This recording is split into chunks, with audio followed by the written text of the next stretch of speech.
Gather round, boys and girls, because your good old Uncle Me is here, and he's got a sack full of fresh hot builds. Today we're digging into what I'm calling God Mode Battlemage, a build that's all about making you invincible for as long as possible, and it turns out it's a pretty long time. If you want to follow along with the build breakdown, I've posted the Grim tools in the description. Or, if you just want to see the build in action, you can check out the timestamp in the description and jump right ahead to the action. Anyway, let's do the damn thing. The core of this build uses 2 aetherscorched cleavers, an ascended diadem, and a Balgothian's Carnage relic, while utilizing the Aeon's Hourglass devotion.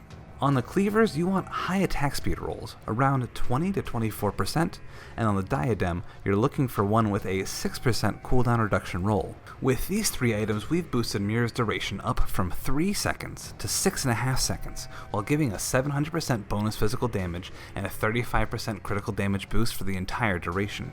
We use the ability in Balgothian's Carnage and Aeon's Hourglass to minimize the cooldown so we can be invincible for as long as possible. We shore up the rest of the build with 4-piece Kriegs, which gives us needed bonus ranks to mirror on top of relevant stats. Chausis of Barbaros has the Battlecry proc, which is amazing for every single build, and of course, it comes packing with more physical damage. The Rylot Crest Medal gives us a bonus 8% crit damage to Fighting Spirit, which is pretty consistently procced thanks to our cooldown reduction. Additionally, if you can find one that has the suffix of the Gildum Arcanum, then it can give you a burst of cooldown reduction on top, which is just peaches. For rings, I picked up both the Blade Twister Signet and the Ring of the Black Matriarch because they carry abilities that shred physical resistance, which this build sorely lacks. For the last 2 item slots, I chose the Spellscourge Deflector because it has both physical damage and cooldown reduction, and the Reforged Chains of Oleron because it has relevant stats for our physical damage build. The build itself is a very run-of-the-mill cadence build. In Soldier, I of course maxed out both cadence and deadly momentum while picking up all of the good soldier buffs along the way, including military conditioning, scars of battle, field command, and of course, Oleron's Rage. Break Morale is our only embedded resistance reduction, so that of course gets 12 points, while Zolhan's and Markovian get enough to get up to 9 points for the 25% proc chance. In Arcanist, we're only going far enough to grab Elemental Balance for the bonus crit damage, while picking up Inner Focus and Maven Sphere along the way with a single point in Arcane Will and Nullification, and of course, a maxed out Mirror. One notable exception from this list is Olexra's Flash Freeze, which, in a perfect world, would really tie this build together nicely with a heaping helping of resistance reduction, but the powers that be decided that skill only applies damage and debuffs to things that it freezes, which, in the end game, is basically nothing but trash. I know, it doesn't make sense to me either, but here we are. For devotions, I'm running what I call the Trinity of Great Devotions, which is Aeon's Hourglass, Dying God, and Spear of the Heavens. All 3 of these require heavy blue and light red devotion investment and slot into almost any build pretty naturally. Aeon's Hourglass is the crux of this build, letting us use Mirror as much as we possibly can.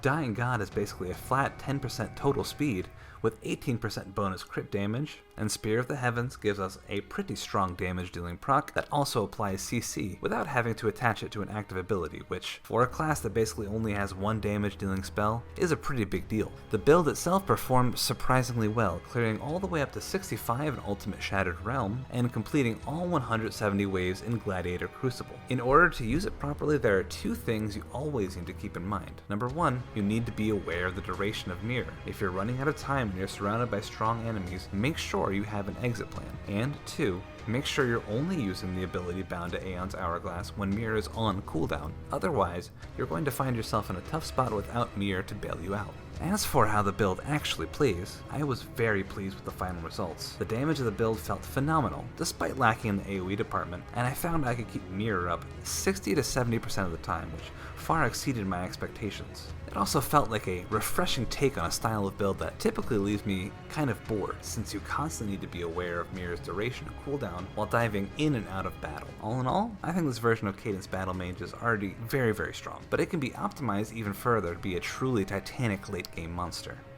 If you like this video and you want to see more like it, make sure you subscribe. I've got the new Pure Lightning Conjurer build coming very soon, and I'm so excited to show it to you.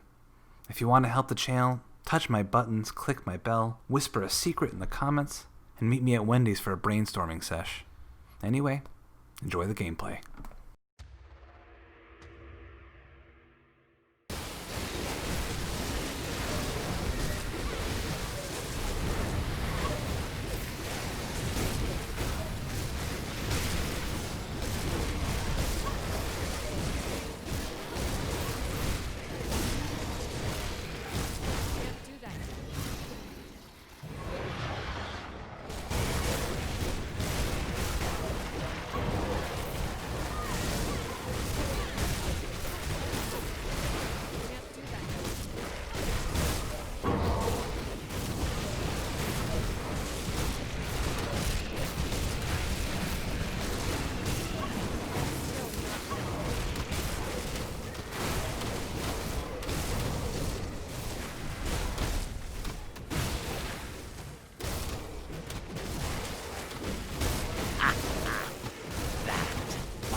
really.